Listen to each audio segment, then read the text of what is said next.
Hello, class. We're looking here at a probability question for normal distributions. This question is from section 6.2, and I have part of the question written over here on the left-hand side, where it says we have some item that is normally distributed with a mean of 20 inches and a standard deviation of 2.5 inches. And if we choose just one of these items at random, of course, then the rest of the question is, what is the probability that that item is less than 19.4 inches? And in notation form, that would be the probability that that item, we use X for the item, is less than 19.4 inches. So this is the question we're attempting to answer.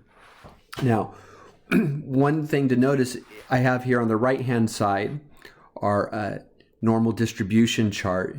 And notice here that our table always shades to the left. And numbers to the left would be less than. So this one lines up nice and neat since we have a less than symbol over here. A couple of things. The formula we're going to use in order to compare this is our z-score formula. And the z-squared formula, there's the letter z, is equal to our value, subtract the population mean, and then divide that by the standard deviation. Before we carry out these couple of steps, it's always helpful to draw a picture. Most of you are visual learners, and having a picture is going to help for success. So I have my normal distribution here, and we see up here that the mean is 20, and we know from our first test, and then that would be in the center.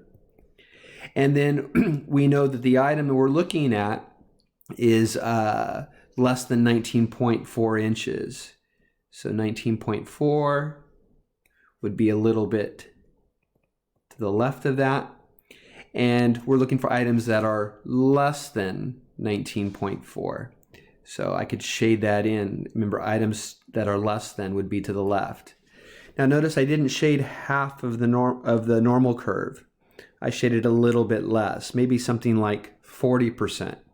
So we're looking for an answer near 40%. If I get my answer at 60%, then I'm probably looking on the wrong side of the curve and need to just subtract the complement, like in class when we talked about the probability of rain and not rain. All right, let's finish this one. So using our z formula, X, our item, we know that it's 19.4. Subtract the mean, which we know is to be 20. And then after we compute that subtraction sign, again, if you're punching into your calculator, type everything all in at once. Put parentheses around the numerator. And then we divide by the standard deviation, which is 2.5. We'll throw all that stuff into our calculator, so I'll probably go a little fast here for you, but you can replay the video to slow it down. We'll get a negative 0.24. Again, we should expect a negative answer because we're smaller than the mean. So things that are smaller than average will be negative, and then those things bigger than average would be positive.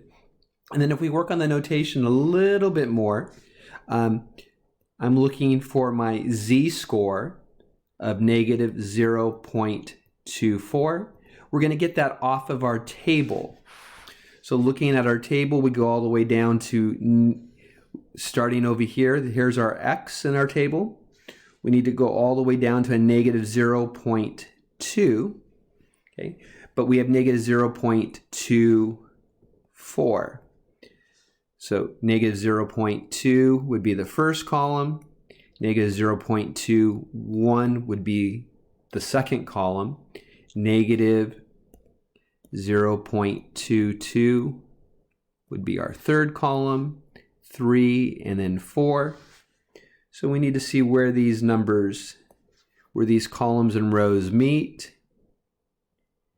And we see that we have down here on our table that's been provided to you, 0.4052. So our probability is 0.4052. Notice that's smaller than 50%.